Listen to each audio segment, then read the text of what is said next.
Well, how fitting that the highest wicket taker, Osama Mir, in the tournament takes the final wicket of Mohammad Wasim Jr. to bowl Quetta out for 106 runs, giving the Sultans an extraordinary 79-run win and securing their top position on the table of the HBL Pakistan Super League 9. They certainly have been the form team of the tournament, and they do the business tonight against the men in purple. It really was an absolute thumping win for the Sultans, and to discuss everything that we've just seen, I've got fast bowling coach Kath Dalton with a massive smile on her face and Mark Butcher in the pitchside studio.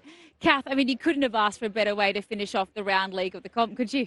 Absolutely not, and I think we're really happy to be away from Pindi, to be quite honest, to be somewhere that suits our conditions, while our bowlers and batters a little bit better, and we did an incredible job tonight, and so many standout performances, I think, from the boys. Yeah, Butch, they got sent into bat. They absolutely made well use of those 20 overs. We thought at the innings break that it was going to be far too many, and the prediction was correct. Yeah, probably not 79 too many, but yeah, I was astonished when Riley Rousseau said that they'd field first.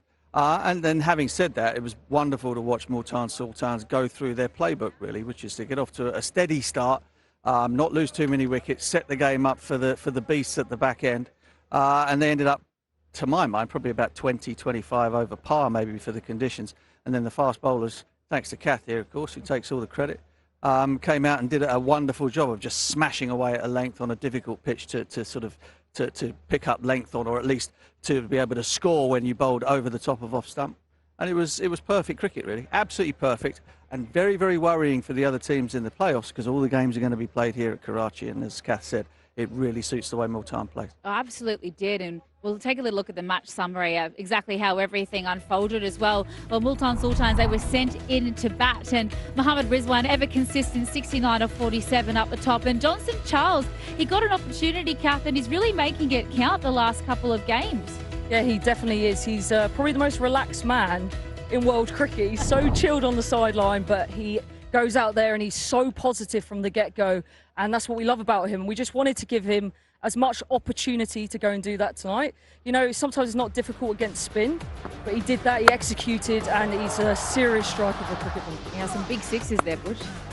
He's a very, very strong bloke. You know, a couple of them had no right to go for six, really. That one over into the biggest corner of the ground. Nothing wrong with the ball whatsoever, and he just destroyed it off the back foot. And he's had 2 knocks in the comp so far. Brilliant swap for Reza Hendricks, and it's all going rather splendidly. And as I said, because they have that power down at the back end, Rizwan can go about his business in a calm way, allow them not to lose wickets, and then these guys go out there and hurt you. Yeah, they did, and he's so consistent. Another 69 of just 47 balls today. Now, what kind of a captain is he, Kath? I mean, he's so consistent, and he seems to relish the opportunity of captaincy, and it seems to help his game rather than hinder it. He was brilliant once again tonight. Oh, he's a fantastic character. He's a massive leader for us, and when he speaks, everybody does listen. And when you have that, I can't quite describe what it is. It's a character or leadership that he has, and he's just got it. Everyone gets around him. He's fantastic, isn't he? When he gets going with the bat, it does take him a little bit of time, but he sees himself in, and he can be really dangerous for us. Yeah, Multan Sultans paving the way in the coaching panel as well. Obviously, 2 women for the first time in the coaching panel. You and Alex Hartley making really good inroads with your bowlers already. How receptive is he as of a captain, as including you in his plans as well? Yeah, massively receptive. We've had a lot of meetings, and Rizwan is always asking our opinion and making sure that we are on side with what's happening, and that's really good, and that makes you feel so welcomed. And I've said this before, but we do feel like one big family, and I know that's a cliche thing to say, but it does really feel like that, and a win like tonight just binds us together even more. Look, the Multan Sultans, Butch, they are a very successful franchise, particularly recently. Twice runners-up in a row. They finished top of the table again like they did last season. What makes them so successful in your eyes? Well, I think leadership has to have a lot to do with it. I think, you know, the format lends itself, with players coming and going all the time and a constant churn of players, it lends itself to sort of players perhaps looking after themselves rather than sort of being a family, playing as a team. And I think Multan Sultans always seem to have that feel about them, that it's very much a one, all for one and one for all type affair. And that goes a very, very long way. You allow that to very, very good players, and you've got a pretty potent cocktail, very good coaching staff as well. It's an incredible thing, actually. I was going to ask you, Kath, about having two women in the dressing room like that. It's a very male-dominated arena still. How do you feel that you fit in, and how long did it take you to feel comfortable, and how long will the players take for the players to be comfortable with you? Yeah, I think with any franchise cricket, it does take you a little bit of time as a coach just to build that rapport with players. You know, you don't want to dive in too fast and too early. But I've been very fortunate, Butch, that I've coached a lot of first-class and international players. And so my experience, I've been to Pakistan, this is my third trip. My experience has been, they've been brilliant. And they've been so receptive. And it is important, though, as a coach, you build that rapport first. You know, you don't want to just dive in straight away. And Alex and I have been received incredibly well from all the staff to the players, and we're having a nice impact, which is always helpful. There's another reason why they're good. Because the players are receptive. Absolutely, and that's wonderful to hear, and as they should be, because, you know, your bowling unit has responded absolutely beautifully to having you two in the change rooms. David Willey, the most successful bowler in the power play in the history of the game. He does the business once again. 3 for 22, got you off to the perfect start, because we know that Quetta, their top two, are the issue with the batting lineup. Yeah, he's just so consistent with the ball. You know, every time Dave Willey gets the ball at the top of his mark, you're thinking he's going to take wickets. He's just so consistent, and he's a warrior for us. He's always just hammering that length. He bowled a fantastic Yorker earlier today. So he's just someone with so much T20 experience, and he's using that really well, not just for himself, but also for the group, which is great to see. He's our vice captain as well, but that leadership, I think, is so important in franchise cricket. Rizwan and Dave Willey together has been a fantastic partnership. And Butch, I could see him in the field as well, kind of going, Aramse, like, calm down. Everyone was getting a bit overexcited when the wickets started falling and balls were kind of spraying a little bit, and just sort of taking everyone to have a breath, just, you know, relax, we've got this. And how important is that as well when it comes to secondary leadership on the field? He's at that time in his career now where he's kind of, you know, all the international ambitions are gone. Now it's about going out there and enjoying himself as a cricket player, but also passing all the experience that he has gained over the course of his career on. And he knows perhaps more than anybody, you know, the ups and downs of being a professional cricket player. You know, he had some wonderful times with England, wonderful times with Yorkshire and Northampton and things, but also had times where he was being left out of teams, couldn't get a game. And having that sort of rounded experience of life as a cricket player, where it's not, where you don't get too high when things are good and you don't get too low when things are bad, is a great thing to have in the dressing room as well. He's a very level head. You can just see it on the field. He never allows himself to get too over emotional, but, you know, he backs himself up with his performances time after time. But I want to ask you about Osama Mir as well. The leading wicket taker, the Faisal Mahmood cap firmly on his head after another 3 for 22 today. You know, 21 wickets in 10 games. It's good. Yeah, it's outstanding, isn't it? You know, you couldn't ask for more. We've got 1 and 2. So I have to add that in as the fast bowling coach. But no, he's been outstanding. Listen, he didn't have a good day 2 nights ago, but he's come back and he's kept that calmness. He held his length a lot better today, and that was really successful for him. Yeah, how did he react to that? I mean, that's part of a big part of a coach's job is not necessarily always technical stuff, but it's also the mental side of it. He got an absolute mauling, didn't he, at Islamabad? And as you said, the length went awry on him. How did he react, and what was the difference today?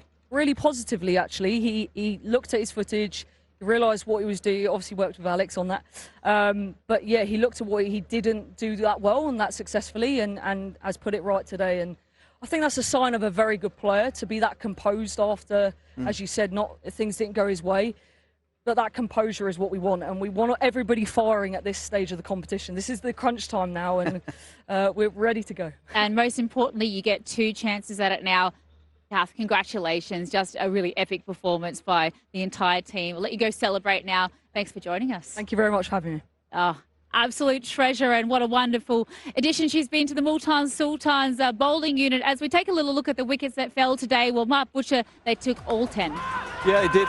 This one was a little bit controversial, I think, or at least there was a bit of banter going on after it. This was hugely important as well. You get rid of Roy first, then get rid of Saud Shakil, and the soft underbelly of Quetta was exposed. Brilliant stuff there from Yasir. Awesome Yorker from David Willey. I mean, that's not a ball that you'd associate with him. Hard length from Abbas Afridi. Chris Jordan with the sprint skills, and then once he gets there, he's never dropping it. And from that moment on, it was a procession, really. Muhammad Ali picking up the LBW there. Another wicket away from Multan, which will not please his detractors. Excellent review as well from Rizwan and himself, which is another huge part of wicket taking, is having that communication. And then it was the Osama Mir show. He got a little bit of tap early on in the piece and was a little bit over pitching, but then started to find his length. And from there on in, there was just no answer, no comeback from Quetta. Osama really started to rip that googly, which left him a little bit at Islamabad. And David Willey cleaned up with 3 for at the back end. And there it is, all she wrote. Great leg spinner. I mean, not a great batter that he bowled it against, but a great leg spinner. And he goes even further ahead at the top of the charts. Yeah, what a bowling performance from the entire unit. A 79-run win as Bazir Khan makes his way into the pitch-side studio. Baz, I mean, Multan Sultans, are they the team to beat now that you've seen that? Well, they've been top of the charts for so long. They were only pet by Peshawar Zalmi in that last game, and rightfully so. They go into that first qualifier. I suppose if you'd say a team that really deserves that first qualifier, it has to be Multan Sultans because of their consistency. But now it comes to the business end. Now we've seen Spice also returned to the HPL PSL. I thought of you the second that happened. Absolutely. You wanted Spice. Iftikhar Ahmed's like, I can do that. Yeah. and it was all very matey throughout the group stages, all hugs and smiling and all that. And suddenly now, when the game's on the line, when they know what it has stake, things spice up.